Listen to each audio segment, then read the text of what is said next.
Pagi, siang, sore, Bapak, Ibu, dan teman-teman sekalian. Sebelumnya, perkenalkan kami dari kelompok B4 akan mempresentasikan tugas besar kami untuk lingkungan dan ekologi industri. Sebelumnya, perkenalkan nama saya Jocelyn Angelika Hazel. Perkenalkan, nama saya Edgar Philip. Saya Priscilla Ivana.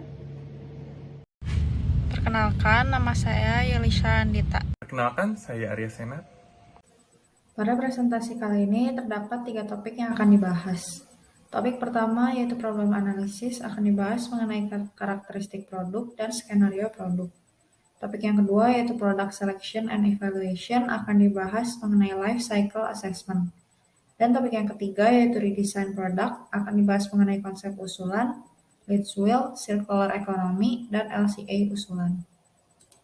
Produk yang akan diteliti adalah septic gel OneMed 500 ml. Dapat diketahui juga bahwa OneMed adalah brand yang memiliki fokus pada bidang peralatan medis di Indonesia. Aseptic gel sendiri merupakan senyawa yang digunakan untuk membunuh atau menghambat pertumbuhan mikroorganisme pada jaringan hidup. Selanjutnya akan dibahas terkait proses produksi dari aseptic gel OneMed. Untuk memproduksi produk ini dibutuhkan beberapa bahan baku seperti etil alkohol 70%, benzoin water carbomer, TEA, PEG 40, dan pewarna. Bahan baku yang diperlukan dalam proses produksi ini sebagian besar dibeli dari pemasok. Namun, terdapat pula bahan baku yang diproduksi secara mandiri oleh OneMed seperti etil alkohol 70%. Selanjutnya, terdapat pula bahan baku yang diperlukan dalam pengemasan. Bahan baku tersebut antara lain adalah botol plastik dan tutup plastik HDPE serta label. Kedua bahan baku tersebut tidak diproduksi internal oleh OneMed, melainkan dibeli dari perusahaan pemasok. Untuk memproduksi botol dilakukan proses injection molding, sedangkan untuk memproduksi tutup botol dilakukan proses pressure forming. Selanjutnya, untuk proses produksi aseptic gel OneMed sendiri terbagi menjadi 6, dimulai dari pembuatan formula, kemudian dilakukan pengisian formula pada botol kemasan, penutupan botol kemasan, labeling, yakni menempelkan label yang menampilkan nama, produk, ataupun brand, selanjutnya dilakukan proses inspeksi, pengemasan akhir, dan terakhir dilakukan pengiriman. Proses produksi ini tentunya memerlukan energi yang akan menimbulkan limbah baik secara langsung maupun tidak langsung. Energi yang dibutuhkan antara lain adalah energi listrik untuk mengoperasikan pabrik secara keseluruhan. Pada pabrik OneMed, kebutuhan energi listrik ini diperoleh dari PLN dan akan dikonversi menjadi energi mekanik cahaya panas melalui mesin yang kemudian berguna dalam proses produksi. Penggunaan energi listrik akan berdampak secara tidak langsung terhadap lingkungan, di mana diketahui bahwa energi listrik diperoleh dari PLTA ataupun PLTU provinsi setempat dengan bahan bakar berupa batu bara. Penggunaan batu bara ini akan menghasilkan karbon yang berdampak pada pemanasan global, terlebih bahan bakar batu bara merupakan sumber daya alam yang tidak dapat diperbaharui. Selanjutnya, ditinjau dari limbah, proses produksi ini menghasilkan limbah cair, padat, dan gas. Limbah cair berupa etil alkohol yang dibuang ke sungai akan memberikan dampak negatif bagi lingkungan, yakni mencemari dan menurunkan kualitas air. Sedangkan limbah gas berupa CO2 dapat memicu pemanasan global, emisi karbon, hujan asam, serta penipisan lapisan ozon. Selain itu, limbah gas yang dihasilkan dari proses produksi juga akan berdampak secara tidak langsung ataupun langsung terhadap masyarakat setempat, di mana kualitas udara pada area tersebut akan tercemar dan menimbulkan gangguan kesehatan, khususnya pada sistem pernafasan. Tidak lupa, proses produksi juga menghasilkan limbah padat berupa debu ataupun sisa plastik ataupun kertas yang berasal dari produksi. Limbah padat tersebut tentunya akan mencemari lingkungan dan tanah jika dibuang. Berikutnya terkait mekanisme pemesanan hingga pemakaian produk. Pada gambar sebelah kiri dapat dilihat runtutan pemesanan mulai dari pemesanan dimulai hingga produk diterima ke tangan konsumen. Pemesanan sendiri dilakukan melalui e-commerce Tokopedia, tepatnya toko Intimedika Store. Produk ini dikirimkan melalui toko Intimedika Store yang berlokasi di Kota Bandung dengan tujuan pengiriman ke Kota Bandung pula. Dalam pengirimannya sendiri dilakukan melalui ekspedisi cepat ekspres dengan menggunakan transportasi sepeda motor. Namun, sebelumnya perlu diingat, produk dikirimkan terlebih dahulu dari pabrik OneMed yang berlokasi di Kota Surabaya ke toko Intimedika Store yang berlokasi di Kota Bandung. Proses pendistribusian ini dapat dilakukan dengan transportasi baik melalui jalur darat, udara, ataupun air. Dalam proses transportasi ini akan menimbulkan polusi udara berupa emisi kendaraan. emisi yang dilepaskan akan berdampak ke lingkungan, yaitu emisi tersebut akan terus berakumulasi dan berpotensi untuk menyebabkan pemanasan global, di mana dalam jangka panjang hal ini akan mengakibatkan perubahan iklim global. Selain itu, emisi kendaraan juga berdampak secara langsung ke masyarakat, yaitu mengganggu saluran pernafasan dan juga menimbulkan kondisi yang tidak nyaman karena adanya debu dan suara yang bising. Berikutnya, meninjau dari kemasannya sendiri, dalam kemasan OneMed, pengemasan dilakukan sebanyak 4 lapis. Pertama, tutup botol untuk OneMed dilapisi dengan plastik perekat berjenis polipropilen film berwarna jingga. Selanjutnya, produk dikemas dengan menggunakan kantong plastik LDPE sebagai pembungkus pertama, dan kemudian dibungkus menggunakan kardus. Terakhir, produk dilapisi kembali dengan menggunakan bubble wrap. Oleh karena itu, dalam pemakaiannya, OneMed hand sanitizer ini mengakibatkan beberapa limbah seperti kardus, plastik pembungkus, botol, maupun tutup botol. Melihat dari kondisi saat ini, di mana pola konsumsi dari hand sanitizer sendiri naik karena adanya pandemi COVID-19. Hal ini menyebabkan limbah-limbah sisa medis ini menumpuk, mengingat terlebih terdapat 4 buah lapisan kemasan yang digunakan dalam pengiriman. Hal ini tentunya akan memicu banyak limbah plastik, khususnya plastik bubble wrap, plastik botol, dan limbah-limbah lainnya. Khususnya limbah plastik, di mana mengingat limbah tersebut sulit terurai. Pada bagian ini, saya akan menjelaskan mengenai product selection and evaluation. Pada evaluasi produk hand sanitizer gel OneMed 500 ml, digunakan metode Eco Indikator 99. Eco Indikator 99 merupakan evaluasi yang dilakukan dengan proses perhitungan terhadap besar nilai Eco Indikator standar untuk material dan proses yang umum. Metode Eco dipilih karena dengan Eco Indikator dapat mengetahui dampak dari segi human health, ecosystem quality, dan resources. Pada metode terdapat beberapa nilai yang diperhatikan, yakni material, produksi, transportasi, energy generation, dan disposal skenario. Terdapat 3 tahap yang dilakukan dalam menjalankan Eco Indikator 99, yakni mencatat inventaris, melakukan kategorisasi, dan melakukan pembobotan terhadap setiap kategori kerusakan. Tahapan pertama yang dilakukan adalah pencatatan inventaris seluruh emisi. Pada tahap ini, peneliti melakukan pembuatan LCI dan penentuan nilai Eco Indikator 99 untuk setiap material yang ada pada produksi hand sanitizer gel OneMed. Berdasarkan tabel yang tertera pada layar, dapat diketahui bahwa komposisi aseptic gel, yakni etil alkohol 70% hingga color, tidak memiliki dampak terhadap lingkungan, ekosistem, maupun kesehatan manusia, sehingga besar indikator bernilai 0. Selain itu, dapat diketahui bahwa tenaga listrik yang tercantum pada kategori produksi memiliki tingkat pixel tertinggi, yakni 1320. Besar amount pada tenaga listrik merupakan gabungan dari proses mixing, packaging, inspeksi, dan sterilization. Namun dapat dilihat pula bahwa pada kategori use tidak terdapat material dan proses yang harus dilakukan oleh pengguna, sehingga use bernilai 0. Tahapan kedua setelah dilakukan pengisian form LCI adalah melakukan pengelompokan berdasarkan model kerusakan yang disebabkan. Terdapat 3 buah kategori kerusakan, antara lain kerusakan terhadap kesehatan manusia, kualitas ekosistem, dan kerusakan terhadap sumber daya. Tahapan ketiga yakni pembobotan. Pembobotan dilakukan berdasarkan perspektif hierarki dari European Society, yakni 50% untuk kerusakan terhadap kesehatan manusia, 40% untuk kerusakan terhadap kualitas ekosistem, dan 10% untuk kerusakan terhadap sumber daya. Melalui tabel yang di samping diperoleh bahwa satu produk hand sanitizer gel OneMed 500 ml menghasilkan 759,335 kerusakan terhadap kualitas ekosistem dan 189,664 kerusakan terhadap sumber daya. Nilai kerusakan terhadap kualitas ekosistem diperoleh lebih besar dibandingkan dengan kerusakan terhadap sumber daya. Hal ini dikarenakan dalam life cycle produk hand sanitizer gel OneMed 500 ml lebih banyak memberikan dampak terhadap ekosistem, mulai dari produksi hingga disposal.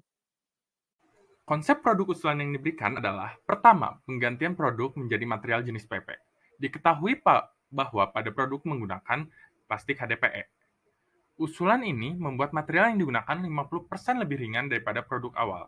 Kedua, penambahan paper yang tebal pada permukaan botol berfungsi untuk mempertahankan produk agar tetap baik hingga ke tangan konsumen. Yang ketiga, menggunakan panel surya untuk menghasilkan listrik. Dalam proses injection molding dan pressure foaming, kebutuhan listrik bersumber dari batu bara. Keempat, penggunaan bubble wrap berbahan kertas, di mana pada proses saat pengemasan awal, bubble wrap yang digunakan adalah menggunakan material plastik. Yang terakhir, penggunaan karton kardus dalam pembungkusan produk yang menggantikan plastik pada produk awal. Penggunaan material paper dan PP diharapkan pada tahap disposal, material yang terbuang dapat lebih ramah lingkungan. Karena bahan material kertas dapat terurai lebih mudah dibandingkan plastik, dan juga material PP dapat didaur ulang dengan mudah. Sekarang akan dibahas mengenai Leeds Wheel. Leeds Wheel merupakan tools untuk menggambarkan secara umum mengenai potensi perbaikan lingkungan dengan 8 strategi. Terdapat 8 fokus utama, yaitu New Concept, Low Impact Materials, Reduction of Materials, Low Eco-Impact Production, Low Eco-Impact Distribution, Low Eco-Impact Use, Optimize Lifespan, dan Optimize End-of-Life System. Baik produk awal maupun produk usulan akan dinilai dari sisi setiap strategi. Setiap strategi tersebut memiliki nilai maksimal yang akan diberikan jika produk dapat memenuhi strategi dengan baik. Yang pertama, pada New Concept Development, akan dilakukan need analysis untuk produk hand sanitizer gel One Mat 500. Terdapat 4 buah aspek yang ditinjau dalam penilaian ini, antara lain adalah dematerialization, shared use of the product, integration of functions, dan functional optimization of product. Terdapat peningkatan dari produk awal ke produk usulan pada strategi dematerialization, karena untuk produk usulan yang dirancang memiliki konsep pengurangan material HDPE menjadi PE dengan less material sebanyak 50%. Kemudian juga terdapat peningkatan pada strategi optimasi fungsional, karena produk usulan yang dirancang akan memiliki konsep yang lebih ramah lingkungan mulai dari sisi material yang digunakannya dan proses produksinya. Selanjutnya pada strategi life cycle pertama, yaitu production and supply of materials and components, terdapat 2 strategi. Pada strategi yang pertama, yaitu selection of low impact materials, terjadi peningkatan karena material pada produk awal yang tidak ramah lingkungan dan tidak dapat didaur ulang digantikan dengan material yang lebih ramah lingkungan dan dapat didaur ulang maupun digunakan kembali. Selain itu juga konsumsi energi menjadi lebih rendah dari energi listrik bersumber batu bara yang berdampak buruk untuk lingkungan, digantikan dengan listrik yang bersumber dari panel surya yang lebih aman. Kemudian pada strategi yang kedua, yaitu reduction of material usage, terjadi peningkatan dari produk awal ke produk usulan karena terjadi pengurangan material sebanyak 50% dari material HDPE dengan berat 0,063 kg menjadi material PP dengan berat 0,03165 kg. Berikutnya pada life cycle stage yang kedua, yaitu in-house production, terdapat strategi ketiga, yaitu optimization of production technique, berfokus untuk meningkatkan proses produksi dengan fokus utama untuk mendapatkan produksi yang lebih bersih. Pada produk awal maupun usulan telah memiliki teknik produksi yang baik, namun tahapan produksi cukup panjang. Terjadi peningkatan dari sisi penggunaan energi solar cell yang lebih ramah lingkungan, serta penggunaan material yang lebih ramah lingkungan dan jumlah yang lebih sedikit. Pada life cycle stage yang ketiga, yaitu distribution, terdapat strategi yang keempat, yaitu optimization of the distribution system. Terjadi peningkatan karena pengemasan pada produk awal menggunakan LDPE yang tidak dapat digunakan kembali karena rusak akibat sobekan, sedangkan produk usulan menggunakan bubble wrap paper yang dapat digunakan kembali.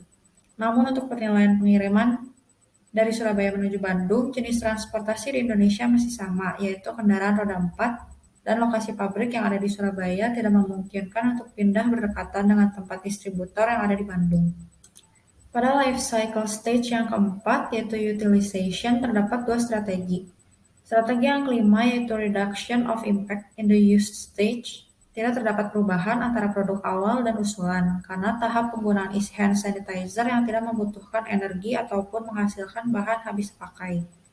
Dan pada strategi yang keenam, yaitu optimization of initial lifetime, produk hand sanitizer gel One Mat ini sudah memiliki daya tahan yang tinggi dan tidak memerlukan perawatan khusus, serta memiliki desain yang sederhana. Produk ini juga erat dengan user terlebih dalam kondisi pandemi ini. Dan pada life cycle stage yang kelima, yaitu recovery and disposal, terdapat strategi yang ketujuh, yaitu optimization of the end-of-life system.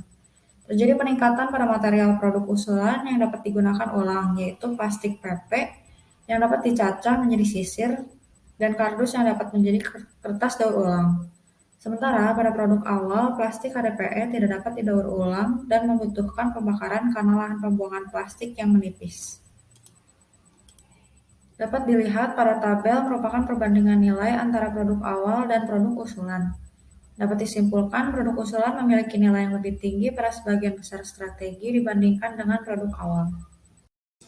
Selanjutnya akan dibahas mengenai circular economy. Circular economy merupakan sebuah sistem ramah lingkungan yang mempertahankan nilai material agar dapat digunakan berulang-ulang. Pada produk usulan hand sanitizer gel 1MET 500 ml, untuk menerapkan prinsip tersebut dilakukan daur ulang terhadap seluruh komponen produk. Komponen produk usulan yaitu terdapat komponen PP yang dapat didaur ulang menjadi plastik kembali seperti sisir.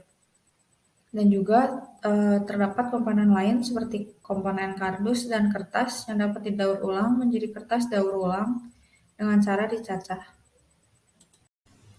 Setelah menganalisa life cycle assessment dari produk hand sanitizer gel 1MET, kami menyadari terdapat beberapa masalah yang dapat diperbaiki.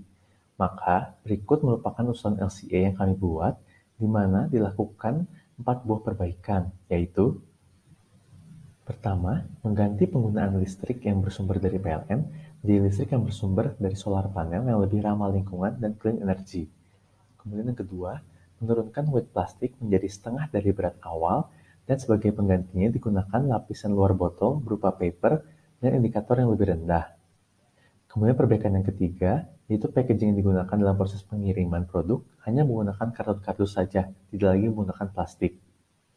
Kemudian perbaikan terakhir yaitu mengganti kemasan berbahan HDPE menjadi PP dikarenakan bahan PP dapat daur ulang dengan baik, seperti digunakan kembali menjadi produk lainnya. Berdasarkan perbaikan yang dilakukan, dapat dilihat perhitungan LCA yang baru menghasilkan total nilai ekosistem quality sebesar 201,229 dan nilai resources sebesar 50,01. Dari usulan LCA yang telah dibuat, maka dapat lihat hasil perbaikan yang dilakukan berdasarkan aspek dampak terhadap ekosistem atau ekosistem quality, serta aspek sumber daya yang digunakan atau resource. Pada konsep awal, diketahui total nilai ekosistem quality sebesar 759,335. Kemudian pada konsep usulan, diperoleh total nilai ekosistem quality sebesar 201,229. Hal tersebut menunjukkan dampak terhadap lingkungan menurun sebesar 73,499%. Sedangkan untuk total nilai resources pada konsep awal adalah sebesar 189,664. Kemudian pada konsep usulan diperoleh total nilai resources sebesar 50,01 yang menunjukkan penurunan penggunaan sumber daya sebesar 73,633%. Penurunan tersebut diperoleh dari perbaikan yang telah dilakukan, terutama pada mengganti penggunaan sumber daya listrik dari PLN menjadi solar panel.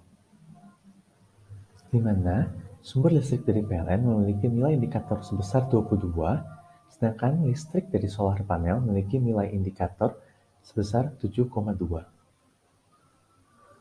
Next slide. Sekian presentasi dari kami, terima kasih.